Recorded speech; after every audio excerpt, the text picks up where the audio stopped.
Turning now to our continuing coverage on the coronavirus outbreak, the number of people hospitalized with COVID-19 has decreased for 2 straight days, a promising sign in the fight against this deadly disease. But the governor says the trend will only continue if people keep practicing strict social distancing.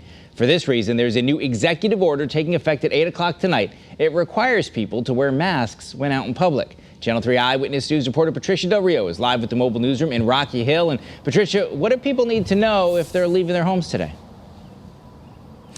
Well, what they need to know is if they're going to places like Big Y, for example, where I am, this is a prime example of where you would want to be wearing the mask. Now, this does not go into effect until 8 o'clock tonight, but I am wearing my mask now. And the reason we're doing this is to show you that it's important while you're out on the job. I am currently on the job. My camera person is 6 foot distance from me, but this is a prime example of what you would want to do.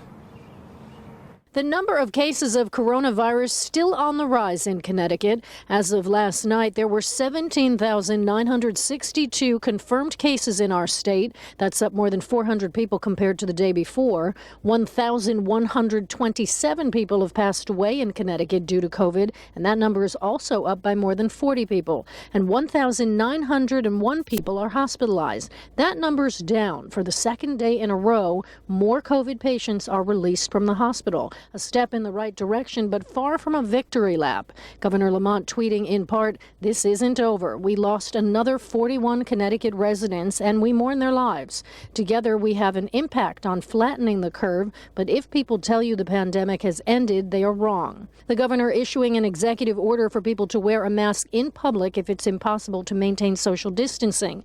The governor stating this executive order also applies to the workplace.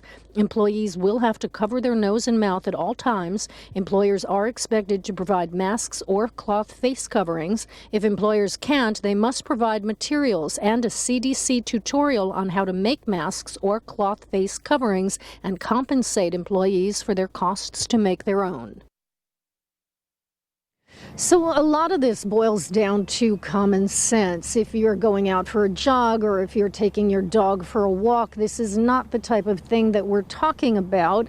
It's if you're getting in an Uber car or a taxi or you're doing curbside pickup of food. It's those sorts of things, and, self-judgment is involved here. We're live at the Big Y in Rocky Hill. I'm Patricia Del Rio, Channel 3 Eyewitness News.